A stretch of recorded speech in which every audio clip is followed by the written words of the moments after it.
What women want to feel is the connection between the two of us. That is where their whole feminine body mind is tuned towards feeling like, is the connection strong between us? And when she can't feel you, she can't feel the connection. And so it's a little bit counterintuitive of like a man living in his heart, because it is a model of masculinity, because people start to think, oh, here we go with that new age stuff. Like, I need to be in my heart. No, actually, we're talking about a guy who's a total badass and he's in his heart. Welcome to the Superhuman Life. I'm your host, Frank Rich, and this is the only podcast in the world dedicated to helping men break free from the shackles of addiction through the power of faith and fitness. It is our goal with every episode to help you take back control and rebuild your body, mind, and spirit. And we do so by bringing you real and raw conversations with people just like you, aiming to find their place in this world while dealing with the everyday struggles and battles that we all face. Now, it is my belief that we were all created for a specific purpose. And if we can harness that belief or faith, then take control of our mind and body or fitness, then we can ultimately create the life that we've always dreamed about, our own superhuman life. I want to let you know how grateful and blessed I am to have you here with me today. Let's get on to today's show.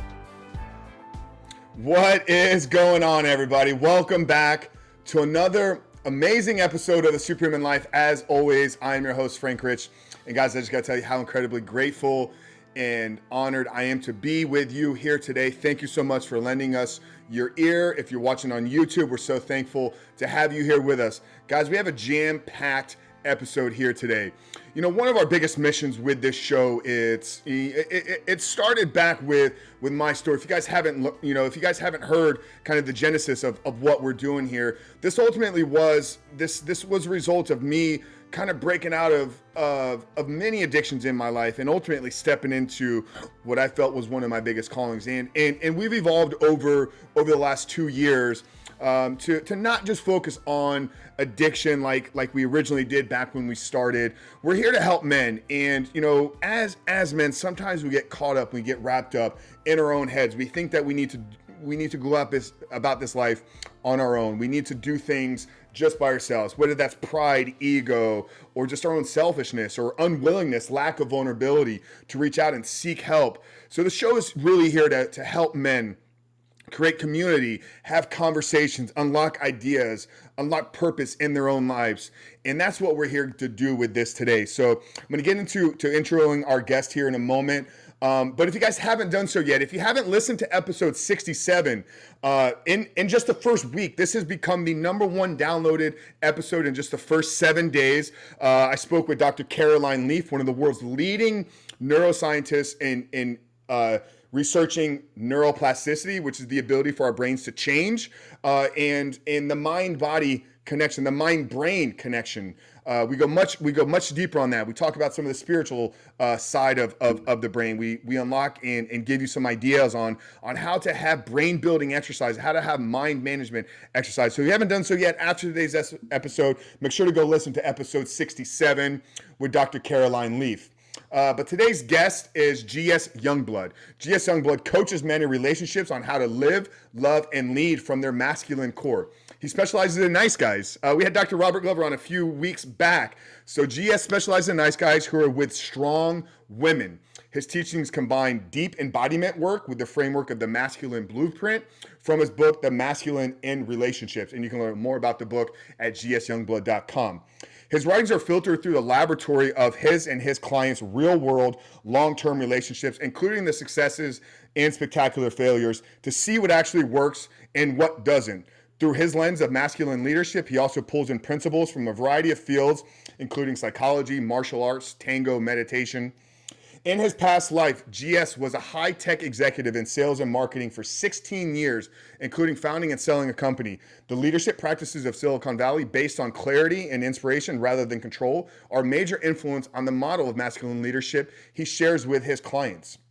And in this conversation, because he's specializing in this nice guy with strong women, we wanted to define what is a strong woman. What are some characteristics if you're a nice guy and you're wondering, like, where am I falling short in my relationships? We define what is masculine leadership. We talk about that. I have him break down his 3-step blueprint, which he writes about in his book. So we give it a higher level overview of that. And then obviously, if you want to go deeper on that, check out his book. And just how can men find more clarity in their life? What are some real-time strategies and practices to help you lead from your masculine heart, or lead from your masculine center? So without further ado, guys, let's get into today's conversation with GS Youngblood, how to lead from your masculine heart. Thank you, and we'll see you guys next week. GS Youngblood, my brother, welcome to the Superhuman Life. Hello, Frank. Thanks for having me on. Yeah, so excited to dive into the work that you're doing. I mean, I love your mission, helping men live, love, and lead from their masculine core. I think in the world that we're living in today, with toxic masculinity and the masculine crisis, and just how men are kind of beginning to be perceived in the world. Anytime we have men that are really leading from their heart and are really stepping out to lead from the front and coach and help other men. I mean, that's what I'm all about, is really, like I was telling you, is helping men break through in their life and live the life that they were meant to live. So I'm really excited about today's conversation and getting into some of your work, and maybe unpacking your book a little bit, and really providing some real actionable steps. I think we'll kind of take this conversation a few different angles. We'll get a little bit into your story. We'll provide some high level concepts, but I really want to kind of get into the meat and potatoes, like gives guys some actionable steps, if they're feeling where we're coming from. So GS, why don't we start here? I think it's always fascinating for me, as a coach. I've been coaching men and leading men in all areas of my life for 20 almost 20 years now, through corporate sales training, through other leadership in the executive world, and then I was a fitness entrepreneur and coach for quite a bit, and then more recently, obviously helping men break free from porn. So I love people's stories and journeys. So I think that maybe is the best place for us to start, is how did you get here? I know you had this background in the tech space. What led you to the point where it was like one day you woke up and said, I want to help men lead from their masculine core? Mm-hmm. Well, Frank, it was really failure that provided the seed for me to get into this domain. I was married to a woman for about 10 years and ended in divorce. And it was a tough, a tough divorce, I would say that for me at the time. I didn't have the emotional development to really be able to deal with that kind of catastrophe. There were kids involved, so needless to say, this was a very difficult time for me. And I was married to a very strong woman. And I found that by the end of that marriage, I was uh, really just trying to keep the peace. I had let go of all my own needs, my own boundaries. I didn't even have a sense for what I needed or what wasn't okay for me. And I was just trying to keep the peace, which of course is exactly what would infuriate her even more, because she didn't feel me standing on my own. And so, coming out of that, I knew there had to be a better way. And early on, I got introduced to this men's work and the masculine feminine polarity. I started with the book that I think a lot of guys start with, which was David Deda's Way of the Superior Man. And that absolutely opened my eyes to the things that had gone wrong in my situation, and ways that ways of being that would be more successful with a strong feminine woman. And I was lucky enough to, sometime later go into relationship with a strong feminine woman who had also done some of the David Data work. And along with the men's work I was doing with my teachers, I had a real life laboratory to actualize this new way of being, see what opened up connection between the two of us, and see what shut it down. And I was very, very motivated because of the pain I had gone through. I did not want, one, I didn't want to go through that ever again for myself, but I also felt the compulsion to not have other men have to go through that, not have other kids of those families have to go through a divorce because mom and dad couldn't work it out. And so I'm very driven to help other men benefit from the things that I learned, often the hard way. Yeah, that's amazing. What would you say were some of the first things that you felt shift? Maybe internally inside of you, and then how did that begin to kind of manifest in your life, and in the outside of you doing this work? Like, what were some of the initial changes that you felt and experienced? The first one was just discovering that I actually had emotions. I, like many men, had gotten pretty good at I'm fine. I'm fine. And I'll tell I'll tell an embarrassing story. It's embarrassing for me because it's so silly, I think. But I remember at the end of that marriage, I was very angry to the point at which some point I actually punched a hole in the wall out of anger. And of course, my wife at the time, who was about to become separated from me, she comes home and says, like, "Why did you punch a hole in the wall?" And I said, "I don't know." Like, "Are you pissed?" I'm like, "No, no, I'm not mad." I mean, I literally said, "No, no, I'm not mad," after I had just punched a hole in the wall. I mean, it was the most ridiculous form of being shut down to your emotions that I could even contemplate. I was so shut down Mm. to my own anger. And, you know, we think that we don't want to show our anger because we're not supposed to, or for a variety of reasons that we can go into. And what we realize is that when we don't feel our feelings, like our feminine partner has to feel them for us, and that's painful for her. And so that was one of the things that I discovered early on, was just discovering that I had emotions. It was okay to have those emotions: fear, sadness, shame, all of those things. And it was okay to express those. And when I did, a feminine partner would actually feel closer to me, which didn't make sense at the time, but it certainly makes sense now. So that was one of the earliest things that I came to terms with. And then I think just beyond that was also getting in touch with my insecurities that would have me either shut down or lash out when things got tough with a female partner. Mm. Once I started to get a handle on those two things, then I think it started to snowball after that. But those were two huge openings in me at the beginning of my journey. Yeah, no, GS, that's that, such a story that I resonate with, with the punching the hole of the wall. I mean, anybody Hmm. that has been around here for a while and has heard my story, I walk around with a daily reminder in my right hand of a hole, multiple holes, and I actually ended up hitting the stud on the wall, and it put me in a hard cast for 9 months, and this was very early, kind of in the transformation journey that I've been on these last couple years. I was just unable to really deal with some of the emotions and things that were going on inside of me. So I appreciate you, and thank you for for opening up and sharing that part. And Yeah, and I think so we you should, talked about Frank. you. Just let's go into anger for 1 second, because I think it's Yeah, really a absolutely. really important one. I wouldn't want to pass by it, but one of the things I write about in the book is that anger is your ally. You know, we have this. We men often have this Pavlovian reaction that anger is something to be pushed away, or it's not okay in the relationship. Anger is your ally. Anger clarifies for you what's important. Like anytime that you are angry, something that is important to you is being threatened. It could be a driver cuts you off, and your safety and the safety of your passengers is being threatened. The driver cuts you off, and maybe you feel like your self-respect, like or people respecting you rather, is being threatened. Mm. Um, Even when when your woman's mad, or angry with you, or maybe says something cutting to you, and you get angry back, even that is threatening to your self-image and the way that you see yourself. And so anger tells you what's important, just like that. And so use it like that, is what I tell men. What is the lesson here of what's important to you?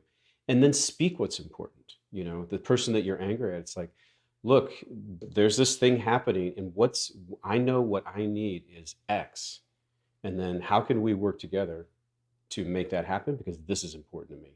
And this is where a man gets his galvanizing energy to stand his ground on what's important to him, when he uses anger as a signal, and then lets it galvanize the energy of him to hold firm to what it is that he wants or needs. And so anger is this great thing if you can really learn to dance with it.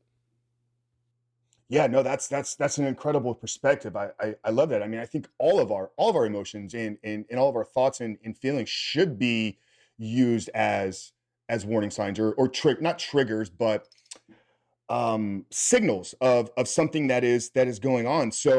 So how can a guy maybe learn to, I think you said, dance with his anger or use it as an ally? Like what are some of the steps that you teach or work with your clients? So once I've identified that I'm anger, like what's that process of how do I determine and figure out where it's from, and then how do I make the anger work for me as opposed to really control me? Yeah, first of all, it's like, what is the anger telling me? You really you got to learn to step outside the anger itself, because often we're lost in our own emotions. But if you can step outside it and say, what is this telling me that's important to me? Really, that's what it comes down to. And then you've got to get okay with what you need. It's telling you there's something that you're needing that's being threatened. And you've got to come to terms with, like, this is what I need, or this is what I want, and I'm okay with that. And I'm going to tell you this is what I need. And I think men tend to put their needs aside a lot. Like, we can either be overbearing bastards, or we kind of put our needs aside and don't speak them, and then we just begin to foster resentment. And so the ability to see what's important, get okay with it, and then speak it to the other person is really the process that I coach men through. And then what underlies all of that is I have a number of embodiment exercises that really help your nervous system settle to kind of be the foundation for those three steps. Got it. That's amazing. No, yeah.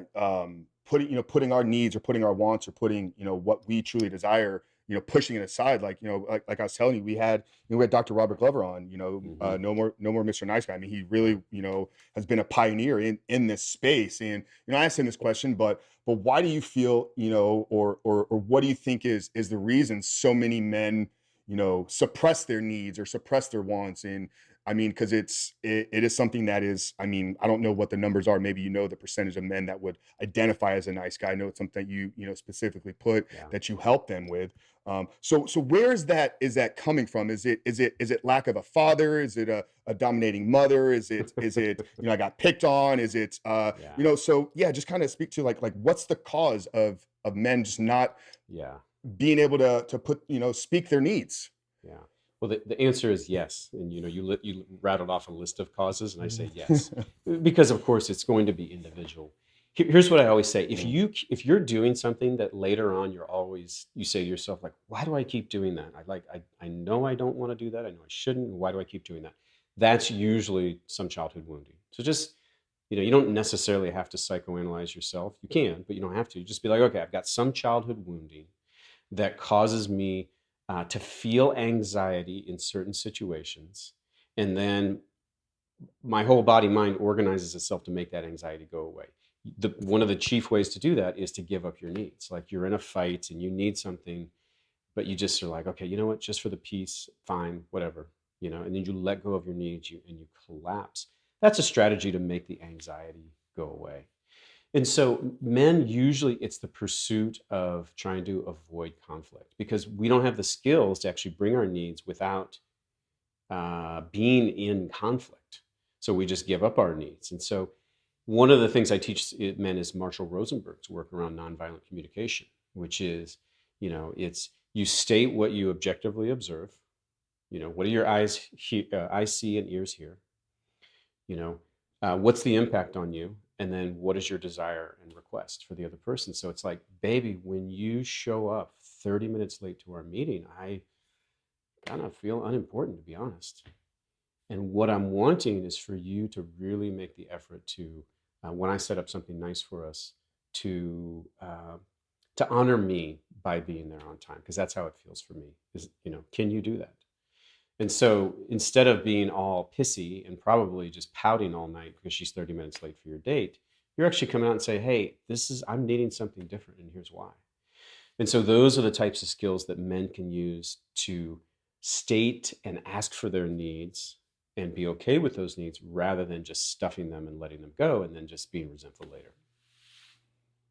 So it's like, yeah, it's like address it, in the moment, get your feelings out, have the communication, have the talk, and then continue on. Because if it just lingers there, you're thinking about it. She's like, why isn't he talking to me? And I can tell that Yes. something's wrong with him. Yes. And then, there's this passive aggressiveness, and then it leads you end up having a miserable dinner. The date just turns sideways, and then you're laying there, Yes. like you said, you're laying in bed, and the night, she's rolled over one way, you're rolled over the other way. And then, I mean, I can tell you where I think that's going to lead you to, which is, a conversation that I just have with men all the time. So I love that. You gotta get the communication out there. You talked about your wife being a strong woman, and this is something else that you really, specifically addressed in your bio, that you help men that are, with a strong woman. So what is a strong woman? I mean, can we just maybe define, some of the characteristics and traits of a strong woman?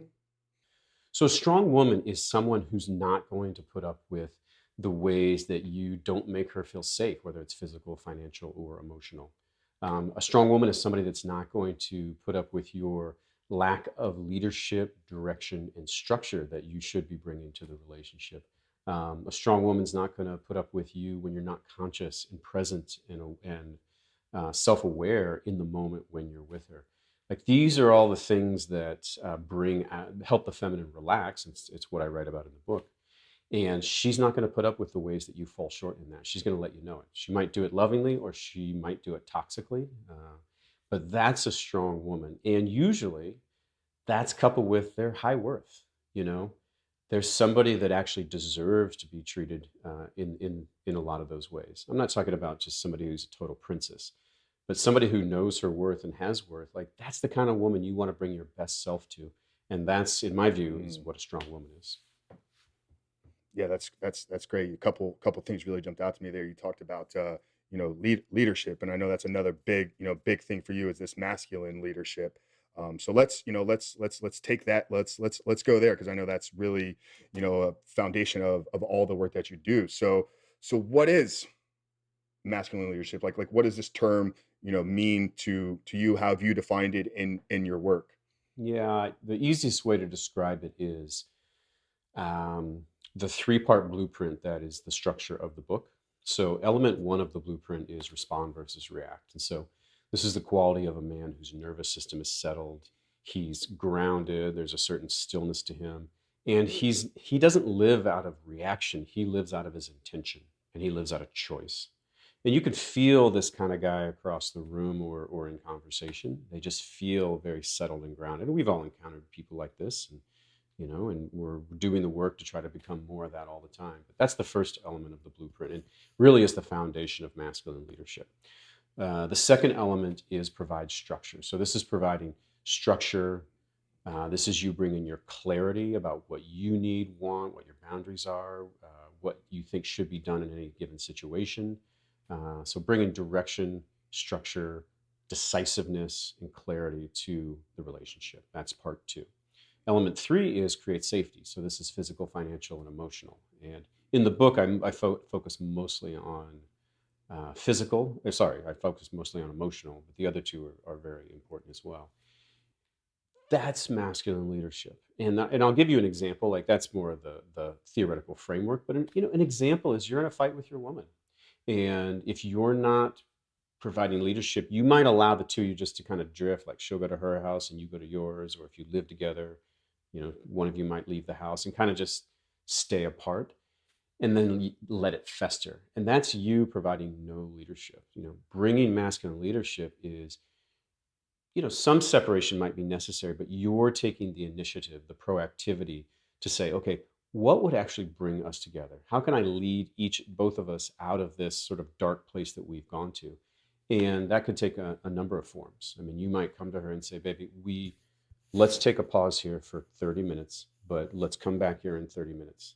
And when we become settled, let's readdress this. Or you might text her the next day when you normally might, just be continuing to give her the cold shoulder and say, baby, that was a tough conversation we had last night. I'd like to reconnect, and you might make a suggestion how, or you might ask her for her suggestion, but you're the one taking the initiative to lead the two of you back. And that's just one example of masculine leadership. Got it. That's great. Are you finding, in the men that you work with and the men that are attracted to your work, are they always in relationships, or are these things that men can identify about themselves being single? Like is it possible to determine if you need work in this masculine leadership if you're not in a relationship with a woman or strong women? And then a follow-up to that would be, okay, so if they've identified and they are in the relationship, do you find that working on themselves and trying to keep that relationship is the way that they should go? Or does it have to start with maybe splitting the relationship, maybe not permanently, but so that the guy can work on himself and then bring them back together? Well, let's talk about the first part. So no, you don't have to be in a relationship. Now, it does help. I mean, come on, intimate relationship is the number one situation that stirs these, dysfunctions up. And so, of course, that's the sweet spot. And that's primarily who I'm working with is men in relationship. But look, If you're single, a first date is a perfect opportunity to display, your masculine core. Like the first time you call her or when you show up to meet her in person for the first time, do you feel settled and do you feel grounded, or do you sort of start talking nervously? Like that's part one right there, and this is a first date. To set up the first date, do you start out by like, well, where do you want to go? What do you like to do? Where you're sort of just like, what do you want to do? And the guy who's providing structure, which is element two, is going to be like, um, here's three places that I really would love to take you. How do these land for you? And she can always say, I'll take D, none of the above. She has that option, but you've narrowed down the world and given her something to, some simpler set of choices to choose from. So even on that first date, even before the first date, you can provide structure. That's going to feel good to most women. Now, we can't speak for all, so we'll never say all. But most women, that's going to feel good too, that you brought some structure and that you feel grounded. So this is absolutely a thing for attracting a mate as well as being in a relationship. Even if you're not even dating. I mean, let's say you get challenged at work. Somebody challenges your ideas. Do you get defensive? Or are you grounded, element one, and then respond out of choice rather than just reactivity and, but what about that guy? Where you just this sort of blubbering, reactive mess. And I've seen it happen in so many coworkers over the years because of the time I spent in Silicon Valley. So, this blueprint is universal. It just so happens that the best place for me to apply it is in relationship. Now, I can either pause or I can answer the second part of your question, Frank. Yeah, no, just go ahead. Okay. in the follow-up. I mean, I know we're going to go because of, you saying that you Yeah. work predominantly with men, but yeah, I mean, if there's anything to, to follow up or add to that, Well, please. what you asked me was sometimes is it better for the man to do the work in the relationship or maybe pull out of the relationship and do the work? And here's what I say. First and foremost, I say, man, when they have this sort of intractable situation that's been going on for a while, what I say to them is, I'm like, man, quit trying to work it out with her because you're just going down the drain. Take a pause and start to work on yourself. Because what happens is once you start to inhabit this blueprint, your problems start to magically go away, even ones you didn't think were related. Because usually her complaint, no matter what it's about, is usually tied to some underlying feeling of lack of trust or lack of safety with you, really. Or she doesn't feel your groundedness, or she doesn't feel your presence in the moment. Most complaints that I've seen the feminine have goes back to she actually doesn't feel those things out of you. And then the complaints just become this way to manifest her dissatisfaction about those things. And sometimes they're not even related to those things. So if you do this kind of work on yourself, what you'll find is a lot of the problems will just go away. You don't have to work out a thing with her. And then once those problems start to abate, she actually becomes more relaxed. She becomes less irritable. She becomes less critical. She becomes more open to sexuality. All these things sort of organically happen without her trying to change herself. It just organically happens. So that's the advice that I always give men. Now, whether you need to actually pull out of the relationship or not is, I think, more specific to the situation. I generally say just do your work and things will get better, generally. Got it. No, I 100% agree with that. Begin to show up as a confident, man, and that is here to lead and serve, and I think you talked about it. That's going to manifest itself in all areas of your life, in your work environment, and your male relationships. Like, I think that, they're some of these traits will begin to show up there as well. So yeah, really, I love that. Like, like, what do you want? Where do you want to go for dinner? Or, just whatever you want. Or, what are you thinking we should do? It's like, no, man, like, especially in the early, beginning first day, like, do your homework on her, see what she likes. And, with today's world and social media, you can get so much information from somebody online. So try to Yeah. find something that she hasn't done and seen, and be a unique man and bring that to the table. So Yeah, one of the things that I want men to see is that we often want to sense into what she wants and then give it to her, thinking that'll make her happy. But what's actually very fun for them is for them to get on our ride about something we're excited about. Now that doesn't mean you sort of ignore what she likes to do, but if you get within just like the same zip code of the types of things that she might be open to, but she feels your excitement, that's fun for her to be on your ride where you're like, I really want to show you this, X, Y, or Z. I love being on the water. I want to take you out on a boat, and just let your own excitement show about this ride you want to take her on, and that's pleasurable for her. Yeah, that's amazing. I love that. Look, um, so a lot of what you talk about is it's living through the heart, heart centered.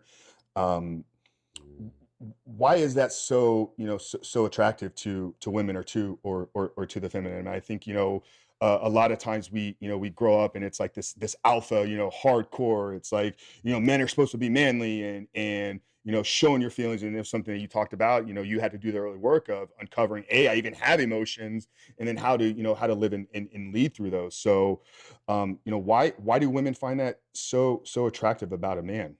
Yeah, you're right. I mean, everybody knows this. We men kind of think if we're just tough and we don't get rattled, like that's the picture of masculinity. And usually that ends up with a desperate woman who can't feel us and can't feel the connection between us, and she is miserable.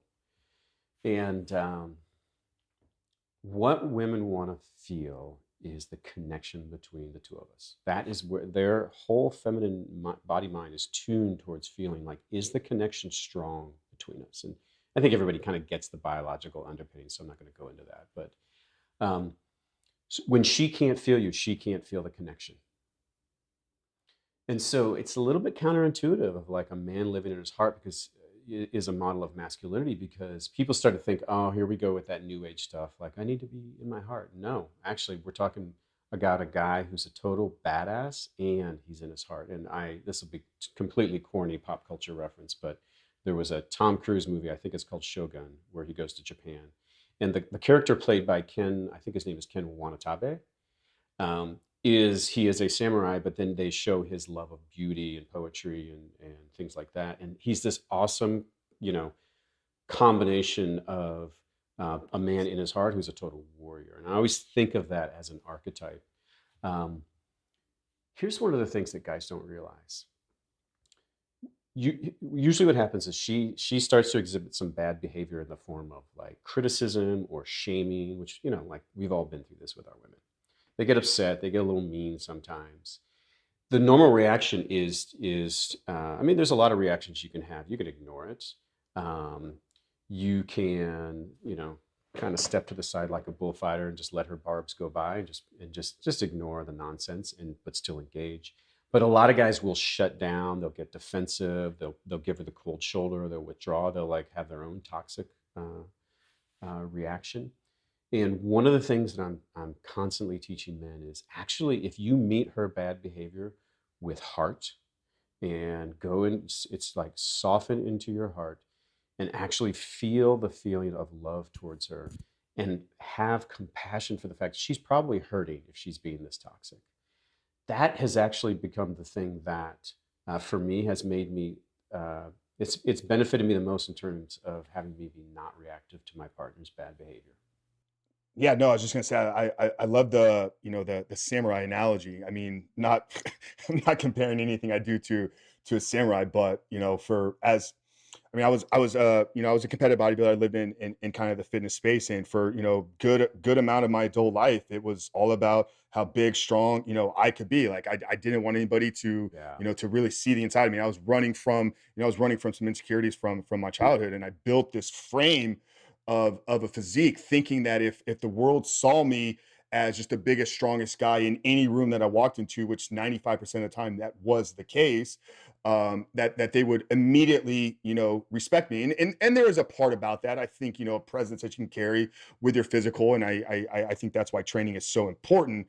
But it really prevented me from really feeling and experiencing emotions. And, I joke with people now, I can go from, deadlifting 500 pounds on the floor to having a conversation with somebody, with male or female, and just really start to talk about feelings and emotions, literally like in the same minute. because I've done, I've done a lot. I mean, I haven't done your work, but I've done very similar work on getting to the root of where all my insecurities came from. So I love that. I love that analogy. Yeah. You were gonna follow up and say something. Well, I'd love to give an example because you start talking about heart in the abstract, it doesn't really help a lot of men. Yeah. Even in the act of setting a boundary, you can do that from heart. And let me just give the example. Is like your woman's like, she says something cutting, like you're so fucking lazy, just whatever she comes up with. It's cutting and like, why don't you make more money or something like that. And actually, one of my clients she's like, "You're such a fucking incompetent dumbass." Like she really, really said that to him during the podcast. Wow. I was like, "Ouch." So we've been working on him to set boundaries. Like he's starting from square zero. So it's like, no, we're not going to do that. We're not going to treat each other that way. Do not do that. And so I've gotten him to the point where he's getting that skill of hard boundary. Where I'm going to take him next is a boundary with heart, which is she says, "You're such a fucking incompetent, blah, blah, blah." I stop, feel my heart, feel my love for her. And then my words are, "Baby, I love you. I do, but we are not going to treat each other like that. No, no, baby, I love you. And we're not going to treat each other like that." So you can sort of see the difference in my tone of voice and my energy on both. Now, both are good. Men learning to set boundaries is very good, but you can take it to the next level. The first one is like, all I can do is just like come down with a hammer because it's the first time I've ever stood up for myself. And that's good. But the next one is actually not going to shut her down. She's going to feel the connection while you're setting the boundary. And that's going to lead to a lot more open relationship with a feminine partner. So, men, you can be firm and come from the heart at the same time. And what it's going to do is it's going to create a win-win rather than a win-lose. The win-win is you set your boundary, but she still feels connected to you. And it's generally going to open her more than when you have to put the hammer down with a hard boundary. So that's an example of living from your heart that still is being a strong man. Yeah, that's great. What role does a woman play in the work that you do? And I mean, just using that analogy and example that you gave there. You're in this heated argument. She's obviously, I mean, she's at a 10 or 11 to say something of that nature. And if it's early, I got to imagine if it's early in this work for a guy, if he says that to her, "Baby, I love you," and all these things that we know need to be said, her reaction could be, and I'm sure a lot of times it is like, "What are you talking about?" Like, so where does the woman play a role in this work? I mean, you're obviously going to have to lay a foundation of communication of, "Hey, I'm going to start working on these things." Because if you just start talking like that and you've never said anything like that her before, some women are going to look at you like, "Well, like what are you talking about? Who are you?"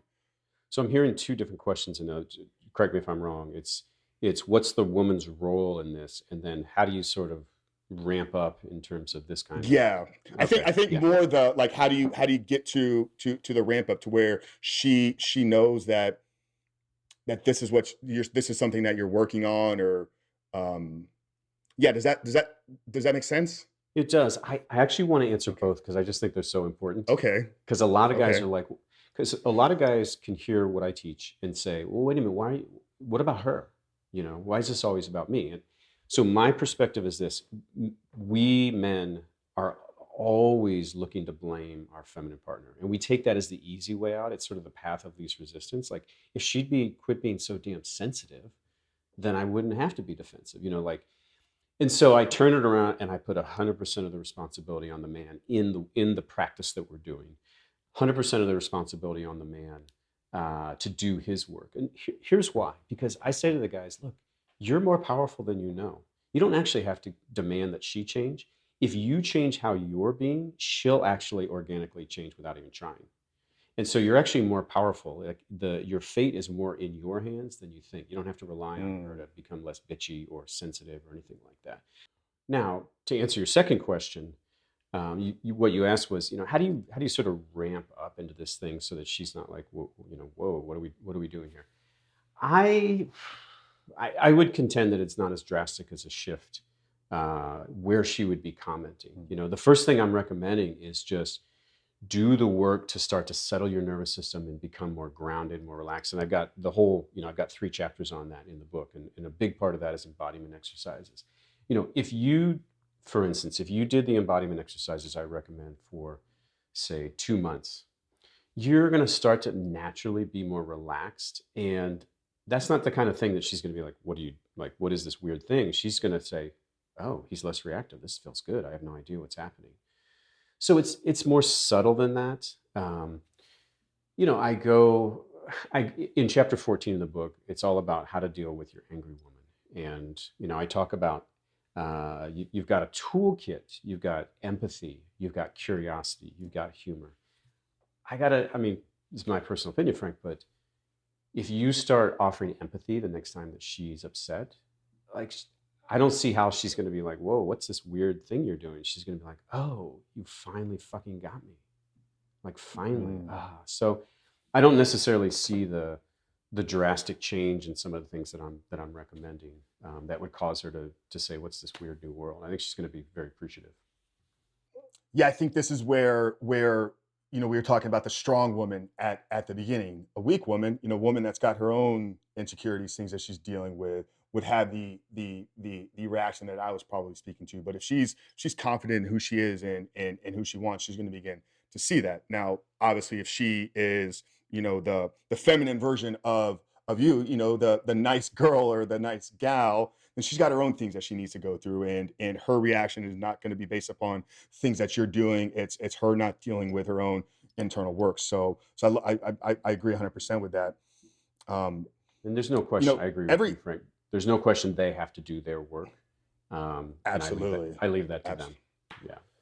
Yeah. No, and that's a lot of times when, you know, when spouses or girlfriends, you know, come to me with the clients that I'm working with, you know, I'm dealing with a very specific type of man. We're working to remove something that's really got, you know, control over him. They say, what do I do? And I'm like, well, you don't act as an accountability. You're not the one that's going to fix him.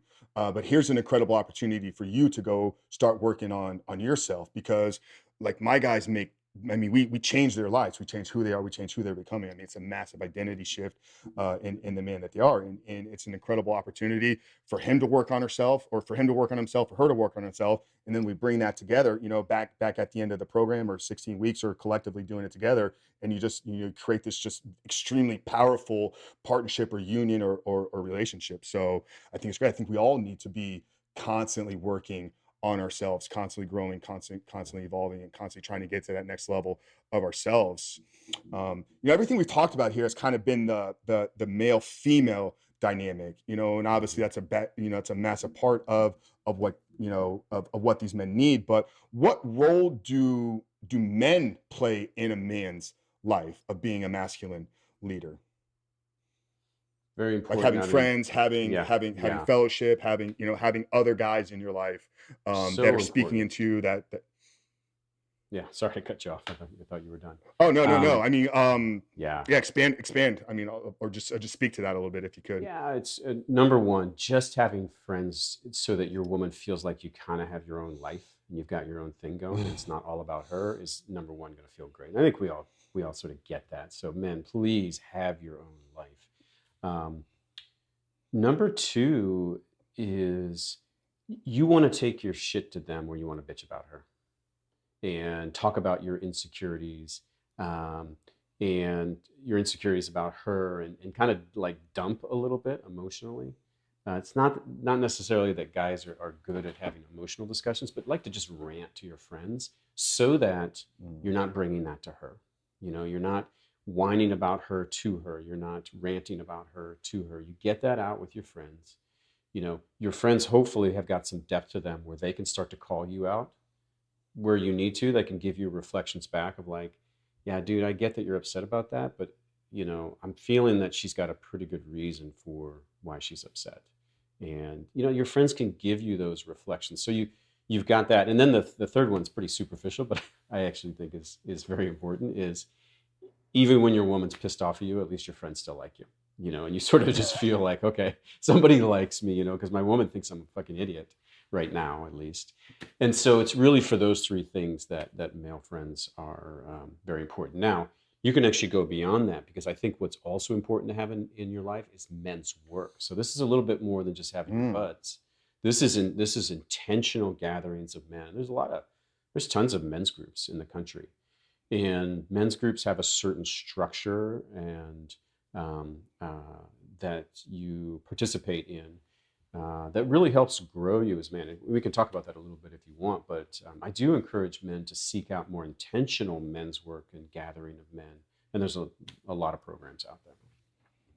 Yeah, what are some of the top ones out there, or ones that you recommend? Obviously, I know you have your own workshops and events that you put on. You have group coaching, and Yeah. are there other ones? Are there groups that you're involved in? Are there men that are Yeah. that you're following in and leading? Yeah, just what are some of the some of the areas that guys can if they're looking to get involved in something like this, where can Well, they go? I have trained with my teacher, John Wineland, so I'll give him a little plug there, There for we go. a number of years now. And that's the men's work that I'm enmeshed in to grow myself.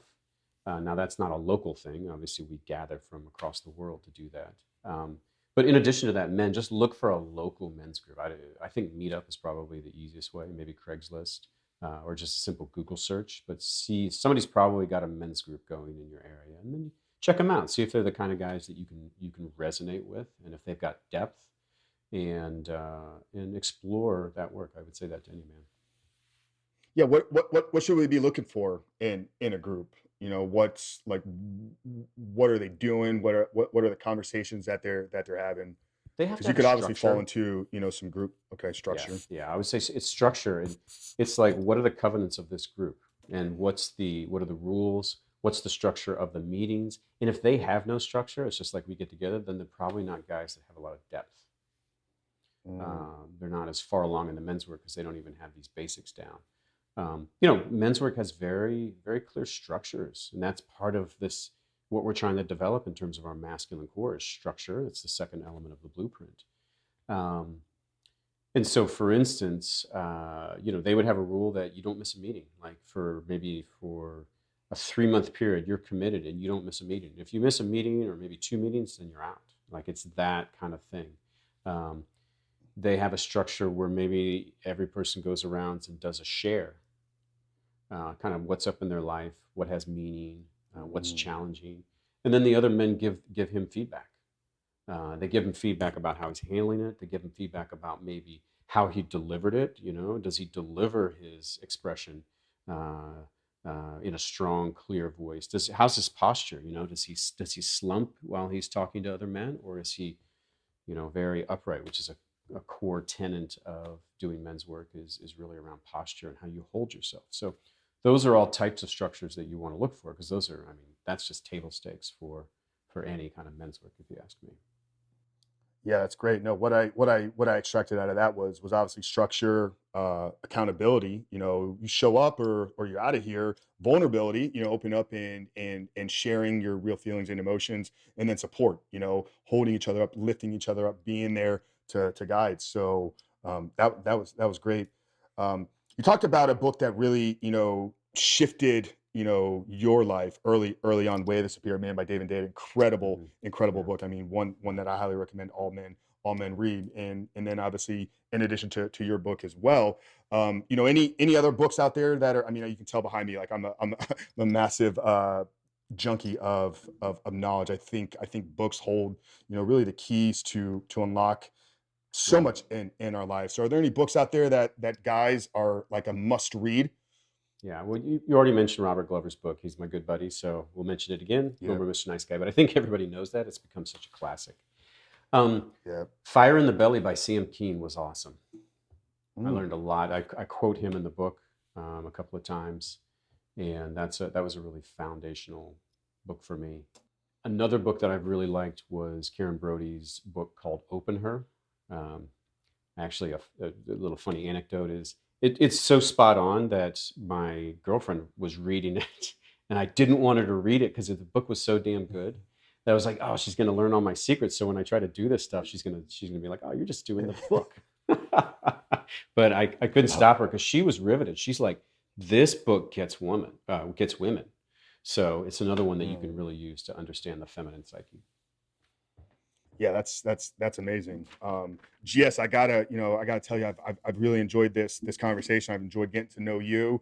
I've enjoyed getting your insight and your knowledge. And like I told you at the beginning, man, when I see men that are really leading from the front end and are taking charge in their lives, but also really passing along what they've learned. I mean, I just have so much respect for the work that you're doing. So let's give you a chance now. Obviously there's going to be a lot of men that are hearing this. We might have piqued some interest, piqued some curiosity. I know we gave so much value, but if guys are looking to maybe go deeper with you, like where are the best places to connect with you? Where are you hanging out on the social media side? And we'll give you the opportunity to do that, and then we'll bring it home with our last question here today. Sure. Obviously, going to Amazon, buy the book. That's the best entry into my work. Get onto Instagram, GS Youngblood MIR, and you can see posts that I do and various things that I teach. And then a Facebook page as well. I also have a Facebook group called the Masculine in Relationship, where men can just get on there and talk about their relationship. It's closed group. It's just men. And then online, That's a free group? Yeah, it's just a Facebook group. Yeah. Online on my website, gsyoungblood.com. Within the next month, I'll have my embodiment course up and running. And then probably a month or two after that, I'll have my deep study course up and running. So please do check that out by getting on the website or on the mailing list. And then one-on-one coaching is my bread and butter. I love working with men one-on-one. So reach out on the website and we can talk a little bit about that. And then I've got a waiting list for my dark energy workshop, which we'll be doing when COVID sort of settles down a bit more. But go ahead and get on the website and get yourself on the waiting list. So those are the ways that men can access me. Yeah, no, that's amazing. We'll get all those links, everything plugged down there in the show notes, on the audio side, in the description box here on YouTube. So incredible. That workshop, that's an in-person thing. You're in California, right? So you guys are still kind of dealing with quite a bit of lockdown. Yeah, we got to get you out to Florida, man. We're the open state. So yeah, like I said, man, this has been absolutely incredible. I always have, and this is going to be, obviously just kind of taking us in a different direction from really this whole conversation. But it's a question I like to ask every guest here at the end. Obviously the show is titled "The Superhuman Life." It's the title, and the genesis of it is really my own personal story, my own transformation. I lived 35 years of my life solely for Frank. Everything I did, saw, thought was for me, through me, and by me. And a lot of my transformation came when I surrendered my life over to Christ. And I know we haven't really gone that angle, and I don't, we didn't talk faith or religion here at all, but for me it was understanding that I'm not in full control of my life, and it's understanding that there are parts of it that I control through my physical, but there's elements outside of it. And I had Carolyn Leaf on last week, and she talked about being the pilot and co-pilot in your life. So I always like to get the guest kind of response on this, because I think living a superhuman life is more about a belief system and a way of being, more than an actual way of living superhuman. So with all that, I know I said a massive amount there. I hope it made some sense. But GS Youngblood, how would you define living a superhuman life? For me, a superhuman life is one that you live out of intention, choice, and surrender. And I'll explain what I mean by that. So we men, I'll just speak about men and not try to do men and women, but we live with different ways that anxiety comes into our life. And then we have these behaviors that try to make the anxiety stop. And those are usually our non-masculine behaviors. And we live out of reactivity rather than living the life we truly would choose. And the way to do that is to eradicate your anxiety. And that's through a daily embodiment practice. This is the advice I give to every one of the men I coach with. Settle your nervous system through a daily embodiment practice. And it's exactly like turning the knob down on a radio that's playing static. You'll be like, it's so clear now, and now I can live out of choice. And for me, that's the superhuman life, one that you're living out of choice. And while you have this intention and choice, you have to couple it with this notion of surrender, which is exactly what you talked about, Frank. You're not in control of your life. So you surrender into reality, even while you at least make your choices about how to live out of your intention. And that's the unbeatable, that's freedom right there. That's the recipe for freedom, if you ask me. Amen. So well articulated. Guys, you heard it here. Intention coupled with choice and surrender is the path to living a superhuman life. We thank you again, GS. Like I said, this was jam-packed. We're going to get all the information We dealt with some technical difficulties, but yeah, we got through this one here today. And guys, if you haven't done so yet, obviously, continue to support the show here. We always enjoy those ratings and reviews. And if men or women, if you know a man in your life that needs this, that is struggling with identifying his own masculine leadership, that is struggling with living through his heart, that is struggling with truly stepping into the life that he was meant to live, please do us a favor and share this with him. But Frank Rich, GS Youngblood, we love you guys, and we'll see you next week.